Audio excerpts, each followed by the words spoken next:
په جنتي پښتونخوا کې مفتي شاکر چا وواژه؟ د ارواښاد شاکر وژنې ته د لر او بر افغانانو غبرګونونه. درنو لیدونکو ستړي مه شئ.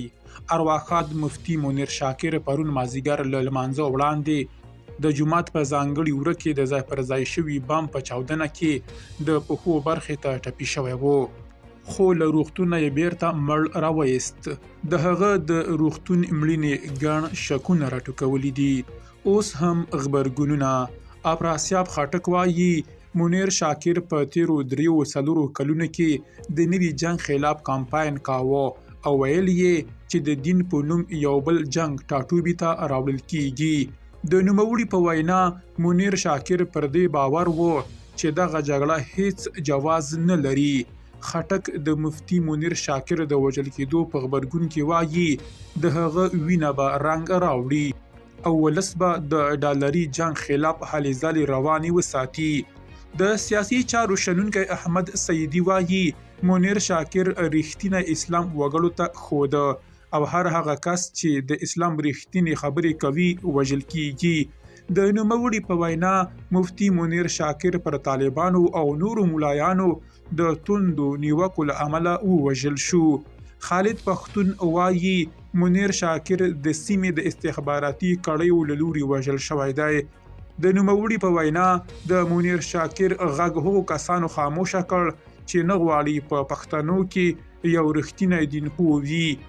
د عوامي نېشنل ګوند د مشرتابه غړی او د خیبر پښتونخوا پخوانی سر وزیر ایدرخان هوتي د مفتي منیر شاکر د مړینې پر تړاو ایالتي واکمني مخاطب کړي او ویلي دي چې په خیبر پښتونخوا کې وینې تویږي خو دوی سوله نه غواړي بلکې سیاست کوي.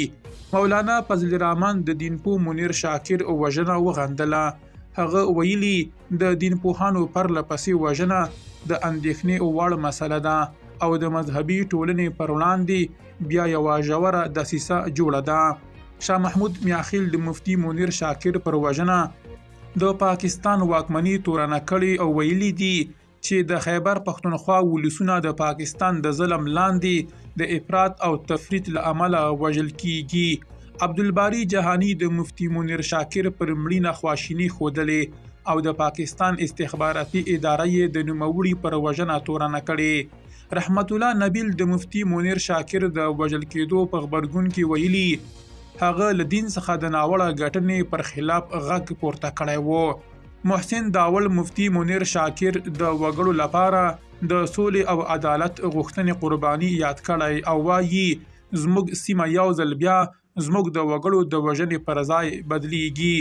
جنرال سمیع سادات د مفتي منیر شاکر د وژل کېدو په غبرګون کې ویلي چې نوموړی د افراطي ملایانو لخوا وژل شوی دی. د نوموړي پر خبره تر څو چې افراطي ملایان په ټولنه کې وي هیڅ هستی او ویاړ نه راپاتېږي. منظور احمد پښتون د مفتي منیر شاکر د وژنې پر تړاو ویلي د حق غږونه به پرې شي خو ټیټ به نه شي. نوموړي مفتي شاکر د ظلم او جبر خلاف پیاوړی غږ یاد کړی. ښوونکي اسماعیل یون د دینپوه مفتي منیر شاکر د وژل کېدو په غبرګون کې پر ټولو پښتنو غږ کړی که ژور فکر ونه کړئ او لاس په کار نه شي نو نه به مو د سر سړی پاتې شي او نه هم د منبر. امرالله صالح د مفتي منیر شاکر د وژنې پر تړاو ویلي چې نوموړی د پاکستان په کورني او بهرني سیاست د نیوکو له امله وژل شوی دی.